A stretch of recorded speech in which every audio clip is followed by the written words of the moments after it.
আসসালামু আলাইকুম বন্ধুরা, আশা করি আপনারা সবাই অনেক ভালো আছেন। তো বন্ধুরা, এই হচ্ছে আমার জনতা শস্যের প্রজেক্ট। এটা 3 থেকে 3.5 শতকের মতো জমি। আমি এখানে 1 প্যাকেট জনতা শস্যের বীজ আমি রোপণ করছিলাম। তো অলরেডি কিন্তু আমি 2বার উঠাই ফেলছি, 2বার কিন্তু উঠাইছি। তো আজকে উঠাচ্ছি। তো আজকেও কিন্তু আমি উঠানোর জন্য রেডি হয়েছি। তো বৃষ্টি হচ্ছে ইতিমধ্যে। তো আমি প্রথম কিন্তু এই জমি থেকে উড়াইছিলাম 64 কেজি। প্রথম দিন 64 কেজি ছিল, এবং পরের দিন 95.5 কেজি হয়েছিল। তো আজকেও আশা করছি যে 90 থেকে 100 কেজির মতো হবে। তো কেমন হয়েছে আপনাদের একটু দেখাই যদি, তো আপনারা দেখেন, লক্ষ্য করেন। তো বন্ধুরা, তো এটা গাছ অনেক ঘন হয়েছে, তো ওই জন্য পুরোটা ভালো দেখা যাচ্ছে না। তবে যে এবার দেখা যাচ্ছে অবশ্যই। হয়তো এই যে দেখতে পাচ্ছেন গাছে কি পরিমাণ ধরছে।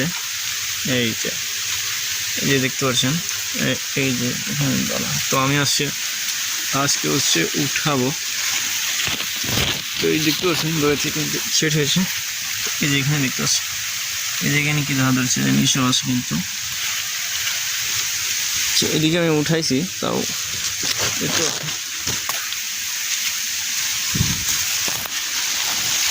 তো এই যে দেখতে পাচ্ছেন,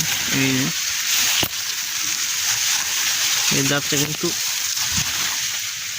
অসাধারণ সুন্দর। এই যে দেখছে, এই যে গাছ কিন্তু অতিরিক্ত ঘন হয়ে গেছে। এই জাতের কিন্তু ডালপালার পরিমাণ অনেক বেশি। হ্যাঁ, তো যেহেতু আমার শশার প্রজেক্টটা অনেক ছোট,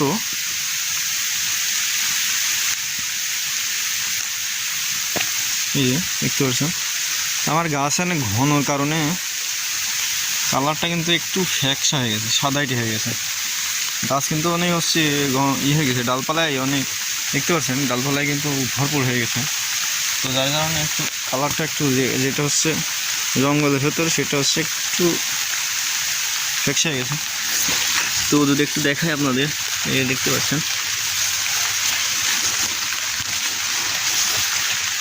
সব গাছে কিছু কিছু গাছে একটু কম বেশি হয়েছে, তাছাড়া প্রায় গাছে কিন্তু সমান ফল আসছে। এই যে দেখতে পাচ্ছেন। তো আশা করছি আজকে আমি এখান থেকে 90 থেকে 100 কেজির মতো ফল কিন্তু হারভেস্ট করবো। এই যে ভেতরে সব ঢুকে আছে, এই যে কিছু ফল নামছে, এই যে দেখতে পাচ্ছেন। বলতে পারেন যে আপনাদের আমি শুধু একটা গাছে দেখাচ্ছি, প্রত্যেকটা গাছ কিন্তু আপনাদের দেখাচ্ছি। এই যে দেখতে পাচ্ছেন, কিন্তু ভেতরে কিন্তু আরও আছে। তো ভেতরটা ক্যামেরায় শো করছে না। এই যে এই গাছে, এই যে এখানে একটা, আর যে ভেতরে 2-3টা, এই যে ভেতরে দেখতে পাচ্ছেন। এক কথায় ভাই, জনতা শশার জাতটা কিন্তু অসাধারণ। আমি তো কয়েকবারই কিন্তু এই জনতা শশাটা কিন্তু চাষ করে আসছি। আর অন্যান্য জাতের চেয়ে কিন্তু জনতা শশাটা খুব সুন্দর, খুবই চমৎকার লেগেছে। তো অতিরিক্ত বৃষ্টির কারণে আমি খুব একটা বেশি রিস্ক নেই নাই। এই যে ভেতরে দেখতে পাচ্ছেন কি অবস্থা, অনেক ধরে আছে। এই যে দেখতে পাচ্ছেন, তো ভাই প্রত্যেকটা গাছে কিন্তু একই অবস্থা, খুব সুন্দর ধরে আছে। তো সামনে তো শীতের সেশন, এটা অতিরিক্ত শীত ছাড়া কিন্তু সারা বছরই চাষ করা যায়। এটা অতিরিক্ত শীত ছাড়া সারা বছর চাষ করা যায়। তো সামনে তো শীতের সেশন, তো এখনও 2 মাস হাতে সময় আছে। যদি এর ভিতরে যদি চাষ করতে চান, তো এই জন্য শসা চাষ করতে পারেন। তো বন্ধুরা, আমি এখন শসা হারভেস্ট করবো।